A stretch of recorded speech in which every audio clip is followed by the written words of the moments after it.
The movie opens with a scene of the main character, Emily, heading out to meet her friends. On the way, she talks on the phone with her boyfriend, Kevin. They had planned to discuss personal issues before meeting their friends, but Kevin's plans change, and he decides to go to the gathering separately. As they talk, the connection starts to cut out, and Emily's phone begins to malfunction before crashing completely. The scene transitions to a dinner party where the characters gradually gather at Mike's house. Mike, along with his wife Lee and their friend Beth, are in the kitchen preparing food. While they cut salads and chat, Emily arrives, immediately complaining about her phone mysteriously breaking. Her friends ask if she dropped it, but Emily shares that she's heard stories of strange things happening during the passage of comets, like the one passing near Earth tonight.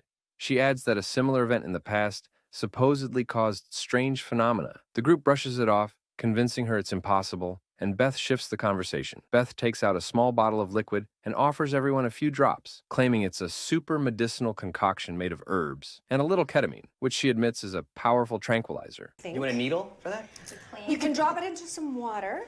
Just take the edge off it, in case you're worried, I don't know. As they laugh, Emily asks if they've heard that Amir's bringing Laurie, his new girlfriend, to the party. None of them were aware of this, and begin poking fun at Laurie, whom they consider overly assertive. After discussing Amir's personal life, Beth notices an interesting vase in Lee's house and asks where she got it. This seemingly minor detail will play a key role later. Two more guests, Kevin, Emily's boyfriend, and Hugh, Beth's husband, arrive at the dinner party. They greet everyone warmly, joking about whether to choose wine or ketamine. Emily tensely asks if they knew Amir was bringing Laurie, but of course, they didn't. We soon learn that Laurie is Kevin's ex-girlfriend. Emily teases Kevin, suggesting he seems pleased about Laurie's arrival. You know what? Put a quarter into the swear jar. So who did he tell? In the next scene, Kevin and Emily sit in the hallway to discuss the personal matters they had planned to address earlier. Kevin reveals that he has a 4-month business trip coming up, and Emily is hesitant to accompany him. She's unsure whether she wants to make such a commitment. Their conversation is interrupted when Amir and Laurie arrive. Everyone greets them with hugs, though there's a brief, awkward moment between Laurie and Emily. Laurie and Kevin exchange a few polite words, and the group moves to the dinner table. During dinner, casual conversation flows, and everyone seems to enjoy themselves. Suddenly, Hugh notices that his phone has no signal. He checks with the others, who all report similar connectivity issues. Emily again suggests that it could be due to the comet's influence. Everyone jokes about it, but Emily insists that a similar comet passed near Finland in 1923 and caused bizarre effects on people. And then the police came over and they said, "This is your husband." She said, "No, this is not my husband. I killed my husband yesterday." Awesome. Beth changes the subject, pointing to a door in the house and remarking that it's not feng shui. She claims such doors are often called doors to nowhere. The group chuckles and resumes small talk. Mike asks Laurie what she does for work, and she says she's a programmer at a large firm. Surprised, Mike says she had told him she was a yoga instructor, but Laurie denies this, claiming it's the first time she's heard such a thing. Are you still teaching the yoga, the Spanish yoga, the spoga?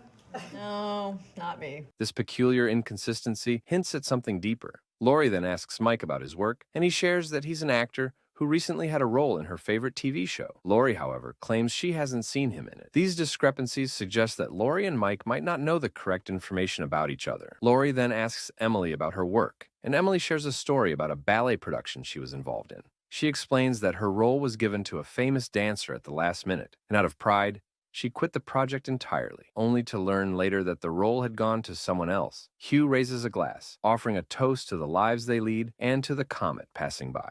After the toast, he encourages Kevin to tell a story. Kevin, perhaps unwisely, chooses to recount a memory involving his past relationship with Laurie. Emily, clearly annoyed, remains silent as he finishes the story. The atmosphere grows tense until Hugh notices that both his phone and Emily's have mysteriously crashed. This reignites the conversation about the comet's possible influence. Hugh grows insistent, explaining that he needs to contact his brother, a theoretical physicist, who had asked him to call if anything unusual occurred during the comet's passage. To get upset about, he just said to give him a call, if there was anything weird going on. Like, why? They're What did scared they of think you could do?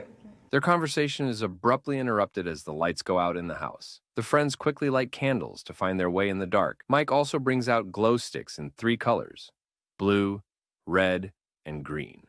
After some playful deliberation, everyone chooses the blue sticks and activates them. Amused by the eerie glow, they decide to step outside together. Outside, the darkness is overwhelming, and the glow sticks provide little illumination. They notice that the entire neighborhood is without power, except for one house 2 blocks away, which still has its lights on. Looking up, they see the comet streaking across the sky, flying unnervingly close to Earth. Awestruck, they watch it for a while before deciding to head back inside to figure out what to do next. Upon returning to the house, they notice a broken glass on the table. That was awesome, right? I didn't even see this get knocked over. Did anyone see that get knocked over? I didn't know that glass was out here. While seemingly insignificant, this detail will prove crucial to understanding the movie's events. The group discusses the house with the lights on and speculates that the residents must have a generator. Hugh, determined to contact his brother, insists on going to the house to borrow a phone. However, he recalls that his brother had warned him to stay inside if anything strange occurred during the comet's passage. My brother,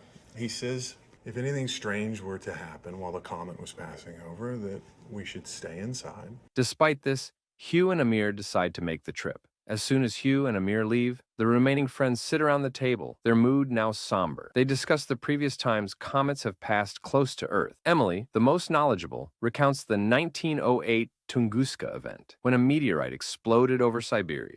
The others ask how it affected the locals, and Emily explains that only 2 people died. The group ironically remarks that, by Siberian standards, 2 deaths were significant.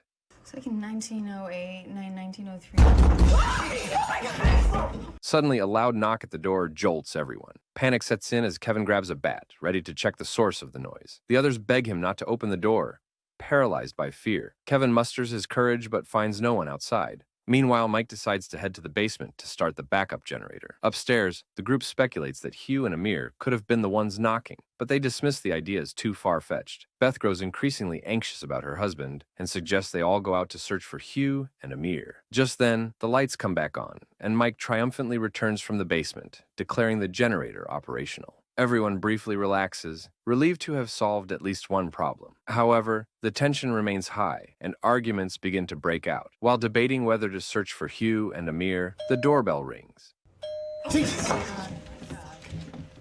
Oh my God. To everyone's relief, it's Hugh and Amir returning, but something is wrong. Hugh's face is smeared with blood, and Amir's holding a mysterious box. The group bombards them with questions, demanding to know what happened and why Hugh is injured. Amir claims he waited outside while Hugh went into the lit house, but he didn't see anything unusual. Hugh, however, is visibly shaken and refuses to explain, remaining in a state of shock. Curiosity overtakes them, and Mike opens the mysterious box that Amir brought back. Inside, they find a tennis racket and an envelope. The envelope contains photographs of everyone at the dinner party, with random numbers scrawled in red marker on the back of each photo. Bewildered, the group demands answers from Hugh. They ask if he saw anything strange or encountered someone who looked like him, but Hugh insists he didn't see anyone. I went to the window, and I looked in the window, and I saw a table with wine glasses and candles and dinner set for 8 people. His evasiveness frustrates the others, and tensions rise further. Hugh becomes agitated by their mistrust and declares that he's going back to the house to try contacting his brother again. To reassure his friends, he writes a note explaining his intentions. As Hugh writes, another knock echoes through the house. Panic spreads once more as Kevin, armed with his bat, cautiously opens the door. But this time, there's a note pinned to the door, identical to the one Hugh had just started writing moments before. Don't mean to freak you guys out, but we just wanted to borrow your phone for 5 minutes tops. Thanks. After the incident, Beth tends to Hugh's injury, applying a tissue patch to his eyebrow, a small detail worth noting. Meanwhile, everyone else gathers around, trying to make sense of the photographs. They discuss where in the house the photos could have come from. One of the photos, featuring Emily and Kevin, is cut in half, sparking further confusion. They also attempt to decipher the numbers written on the back of the photos. Amir observes that his photo was taken against a wall in the house while he was wearing the sweater he bought earlier that day, meaning the photo could only have been taken today. This discovery unsettles the group further. Everyone disperses to reflect and calm down. Emily and Kevin find themselves alone. You're starting to freak me out. I feel like I'm losing my mind. And she confronts Kevin about why he chose to tell a story about Laurie at dinner. Their tense conversation is interrupted when the others burst into the room. The group decides they need to confirm if there are truly alternate versions of themselves in the neighborhood. Armed with their blue glow sticks, Emily, Kevin, Laurie, and Mike venture outside to investigate. The street is eerily silent, with no signs of people or cars. After walking a short distance, Mike spots a house that looks identical to his own. Against his friend's protests, he approaches it, Peering through the windows, he claims to see Lee inside the house. Before he can process this, Kevin alerts him to a figure walking down the road. The group rushes to the road and is horrified to see duplicates of themselves standing opposite them, identical in every way, except their counterparts are holding red glow sticks. The two groups freeze, staring at each other in shock. After a tense moment, both groups flee in fear. Returning home, the friends share their unsettling discovery with the others, noting the only visible difference: the red sticks. This revelation makes Hugh and Amir visibly nervous, and they step aside to talk privately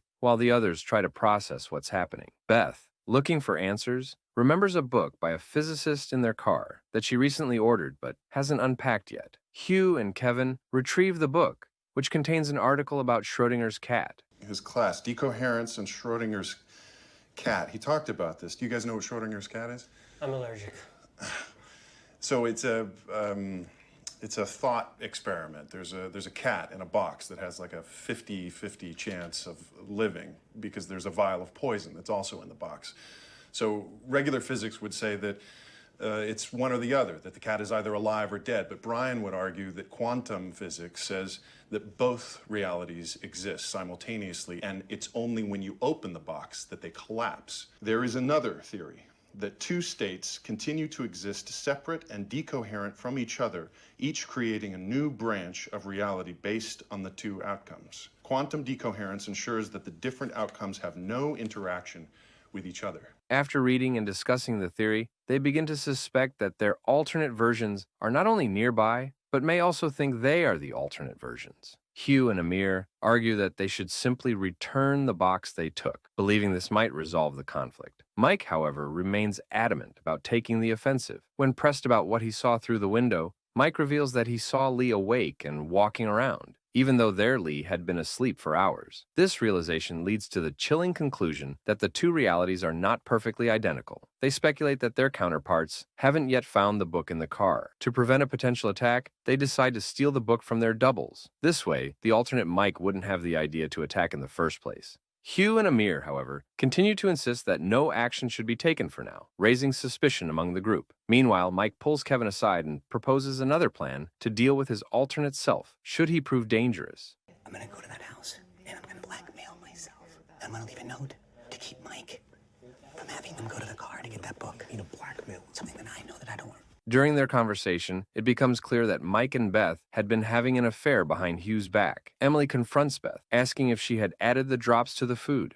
Beth defensively explains that the drops would only cause hallucinations if consumed in large amounts, and she insists she only added a small amount to the pasta. The group begins to argue, but they ultimately conclude that what they're experiencing is unlikely to be a hallucination. Emily notices a peculiar interaction between Lee and Beth. Hey, where'd you get this? This is so cute. Oh, I got it at Galaxy, that thrift store. Oh, I love that place. That's great. It's such cute stuff. As she listens, she realizes that the conversation has already happened before, just not in this reality, and that these people are not her true friends, but alternate versions of them. Meanwhile, we see Hugh and Amir locked in a separate room, silently revealing red glow sticks to each other, the ones they brought back earlier. It becomes clear that they are not from this reality either, as the box of red sticks in this reality remains unpacked. It's not even cracked. Okay, what are we gonna do? We have to get the fuck out of here. Since neither Hugh, Amir, nor Emily are from the original reality, it becomes clear that there are many more versions of their group across different realities. After Amir and Hugh confer privately, Mike returns to the house, where Kevin questions him at the door. Mike claims he was planting a note for their alternate versions, but Kevin points out that Mike was gone for nearly an hour. Mike insists it only took him 5 minutes. This discrepancy hints that this Mike is not the original Mike who planned to plant the note. Realizing he's no longer in his own reality, this version of Mike decides to get drunk, even though he is strictly forbidden to drink. Meanwhile, Hugh and Amir quietly gather the box of photos in the book, intending to leave and search for their original reality. Their disappearance is quickly noticed by the others. The group begins speculating once again about what is happening and starts to suspect that this Hugh and Amir were not from their reality all along. Kevin attempts to chase after them, but Emily stops him, insisting they need to plan their next steps carefully. In the kitchen, Lee and Beth wash dishes. Among the utensils is the glass that was broken earlier in the film. This confirms that Lee and Beth are also not the original versions of themselves, as they distinctly remember seeing the glass shattered. Meanwhile, Laurie seizes the opportunity to flirt with Kevin when they are alone. Laurie. Like that Sharks game? Come on, you can't tell me we don't fit well. I had to do yoga for a week afterwards. This contradicts her earlier claim that she had never done yoga, revealing that this Laurie is also not the same as the one from the beginning of the movie. If we recall the beginning, Laurie and Amir arrived later than the others during the comet's passage. This raises the possibility that the original Laurie and Amir never made it to the house, and their memories would have aligned with Mike's if they had. Beth, overhearing Laurie's conversation with Kevin, informs Emily. Emily tries to confront Kevin about it, but he dismisses her, saying there are more pressing concerns at the moment. Their tense conversation is cut short by another power outage. The group ventures outside to investigate and finds the window of Hugh's car smashed. They decide to check the other vehicles. While examining her car, Emily retrieves a wedding ring from the glove compartment. She's startled by a knock on the window. It's Kevin, asking if she's okay. They share a brief hug before returning to the house. Is everything okay with Hugh's car? What do you mean? Well, did they take anything? You just checked on his car. Did they take anything? Once inside, Kevin asks Emily where she went. Emily explains she retrieved their engagement ring, but Kevin doesn't recognize it. Emily is stunned as she realizes that in this reality, Kevin doesn't love her and never proposed to her. The group spots someone moving in the yard and discovers it's Amir and Hugh. However, this time, they recognize these as the original Amir and Hugh. They explain that they started in the house with blue sticks, later ending up in the house with red sticks. Hugh points out that in the alternate house, his eyebrow was taped with a transparent bandage, not the cloth one he's wearing now. Convinced, the group accepts them as the versions from their original reality. The friends sit down at the table to discuss a plan. They decide to create a distinctive object to help them identify their reality moving forward. However, it seems increasingly futile, as the group suspects that no one is in their correct place anymore. Nevertheless, they proceed with the plan, recreating a box like the ones their alternate versions made.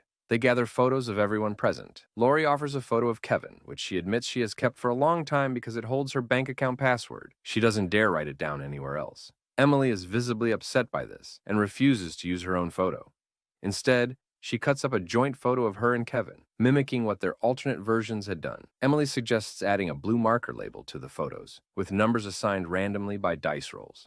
To make the box even more distinctive, Amir proposes placing a random object inside, listing possibilities like a table tennis racket. At this point, Emily realizes that even Hugh and Amir are not from her original reality. The group eventually agrees to put a saucer in the box. Afterward, everyone disperses, and Emily sits down to document the corresponding numbers from the box. As she writes, she notices additional numbers on the paper written in green marker. This makes her realize that either this house has done the same exercise before, or the box they used was stolen from another reality. Hugh adds to the chaos by calculating the number of possible realities based on the variables they know. There's 5,038,848 possible outcomes. Emily then asks everyone what number they saw in their photo in the stolen box. Only Lee and Beth give the correct answers, leading Emily to conclude that Lee and Beth are the only ones who haven't left the house and are therefore likely from this reality. Emily shares her theory with Mike, proposing that every time they step outside, they return to a random reality. She suggests that while the comet is still passing, they might have a chance to return to their original realities. I think we just stay here. I think we're stuck here. Their conversation is interrupted by a knock at the door. Hugh finds a note outside, the same one Mike had left earlier for their alternates. From its contents, Hugh deduces that the note implicates an alternate Mike. A scandal erupts when Hugh realizes that everyone knows about Mike's affair with his wife, Beth. Beth tries to defend herself, claiming Mike lied and told her Hugh was aware of their relationship. The others admit they stayed quiet out of politeness. Mike attempts to justify himself, arguing that he isn't the same Mike from Hugh's reality and that the affair was likely committed by another version of him. Here, the box, the first box that we got, we had a random item. What was your random? What the fuck does this have to do with anything, Mike? Answer him. The stapler. No. Frustrated, Mike snaps and claims that he's slept with Beth in every possible reality, enraging Hugh, who punches him in the face. The tension escalates as the group begins to fully realize that no one in the room is with their true friends. Everyone is a version of themselves from alternate realities. The chaos intensifies when an alternate version of Mike bursts into the house and starts fighting with the current Mike. The rest of the group rushes into the room to find one Mike beaten unconscious on the floor. Mass hysteria ensues, with everyone struggling to make sense of the situation. At one point, Laurie begins undressing out of panic, prompting Kevin to try to calm her down. Emily, disillusioned by the events, decides to leave in search of a better reality. As she wanders, she passes different versions of herself and her friends. In some houses, she sees similar conflicts playing out. In one house, she glimpses two tied-up mics being held hostage. Each window offers a glimpse into countless possible outcomes of the night. Eventually, Emily stumbles upon a house where the inhabitants have clearly stayed inside and seem unaware of what's happening outside. She sees this reality's Kevin lovingly caring for her alternate self. Deciding she wants to stay in this version, Emily sneaks into the house and steals Beth's miracle drops. Breaking a car window, she lures everyone outside. Alternate Emily, much like her, retrieves her wedding ring from the car. Emily ambushes her, knocking her unconscious and